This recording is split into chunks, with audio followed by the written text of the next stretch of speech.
to shouts, gears, a media scrum and chaotic scenes outside the Melbourne Magistrates Court, Cardinal George Pell made his first appearance in what is predicted to be a drawn-out case into allegations of historical sex offences.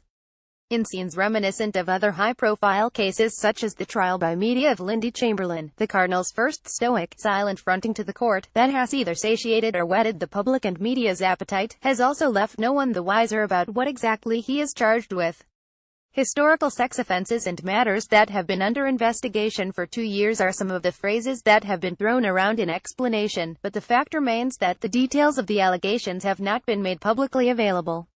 See also Australia Vatican Treasurer appears in court over child sex charges. On this perplexity, The Guardian columnist David Marr wrote of his coverage of the filing hearing, "My apologies. I can't tell you what's going on. A great billowing, lace-edged cloak of secrecy still surrounds the case of the Director of Public Prosecutions v. G. Pell. Months down the track, we don't know what the charges are. Even if they fell into my lap, I would not say a word. Why not? Sorry, that's a secret too." And that Catholic parishioner Michael Curtin said, is forcing the public to make a decision when there isn't yet enough information. "I felt the media scrum and police herding of Pell into the courtroom intensified the urgency for me to decide about his innocence guilt in relation to the charges.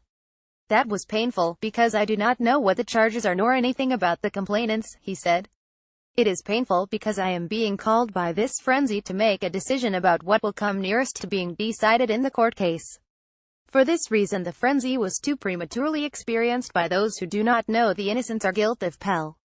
Curtin is involved in both the Courage Ministry group that supports same-sex attracted people, and the Emmanuel Catholic community, although did not speak on their behalf. See also as a fair trial. Possible Catholic voices on Cardinal Pell's return to Australia. So when will the evidence and charges against Pell become public? Prosecutor Andrew Tinney, SC, said Wednesday that prosecutors would give Cardinal Pell's legal team a brief of evidence by September 8 or even sooner. It then still has to be committed for trial, a fact Magistrate Duncan Reynolds made clear as he adjourned the case after just 6 minutes until October 6. "It's only if the accused is committed to trial that he will be called upon to enter a formal plea," Mr. Reynolds said. Despite the lack of information on the charges, the crowd was vocal, calling out criticism and abuse, but also support.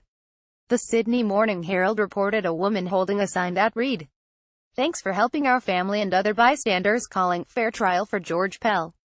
Curtin said comments outside the courtroom such as "Shame on you, George Pell," and "How does it feel?" seemed to suggest these people had inside knowledge about the past conduct of Pell and that he was a pedophile.